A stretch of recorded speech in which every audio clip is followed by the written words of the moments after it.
തലശ്ശേരി മൈസൂരു അന്തർസംസ്ഥാന പാതയിൽ ഇരിട്ടി റെസ്റ്റ് ഹൌസിന് സമീപം പ്രവർത്തിക്കുന്ന മിൽമ ബൂത്തിന് സമീപം രാത്രിയിൽ സാമൂഹ്യവിരുദ്ധർ ഭക്ഷണ മാലിന്യങ്ങൾ ഉപേക്ഷിച്ചു. ഞായറാഴ്ച രാത്രിയിലാണ് സംഭവം. മിൽമ ബൂത്തിന് സമീപം അടുപ്പുകൂട്ടി ഭക്ഷണം പാകം ചെയ്ത ശേഷം മുട്ടയുടെ തോട് ഉൾപ്പെടെ ഭക്ഷണാവശിഷ്ടങ്ങൾ റോഡിലേക്കും പുഴയിലേക്കും നിക്ഷേപിച്ച നിലയിലാണ്. യാത്രികർ ഇരിക്കാൻ ഉപയോഗിക്കുന്ന താൽക്കാലിക ബെഞ്ച് ഉൾപ്പെടെ സാമൂഹ്യവിരുദ്ധർ വൃത്തിഹീനമാക്കിയിരിക്കുകയാണ്. ഞായറാഴ്ച രാത്രി ഇവിടെ പാർക്ക് ചെയ്ത നാഷണൽ പെർമിറ്റ് ലോറി തൊഴിലാളികളാണ് ഇവിടെ മാലിന്യം നിക്ഷേപിച്ചത് എന്നാണ് സംശയിക്കുന്നത്.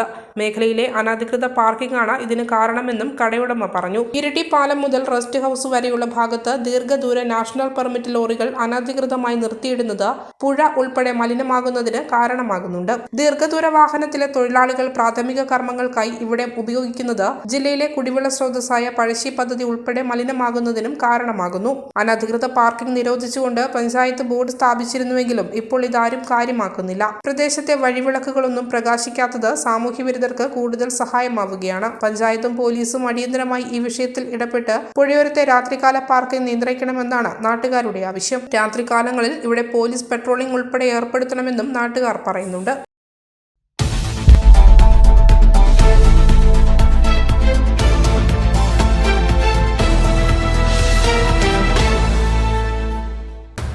ഓരോ നിർമ്മിതികളിലും വ്യത്യസ്തതയുണ്ട്. അവ ഓരോന്നും കൂട്ടിയോജിപ്പിക്കുവാൻ വർഷങ്ങളുടെ പാരമ്പര്യമുള്ള ഒരു നാമമുണ്ട്. Woodmart. Sofa set, bedroom set, dining table set,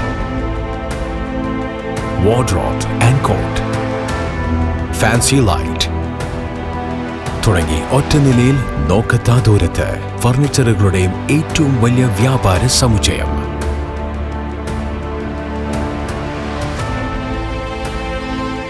Woodmart, എഡു road, മാടത്തിയിൽ, ഇരട്ടി റോഡ്, മട്ടന്നൂർ.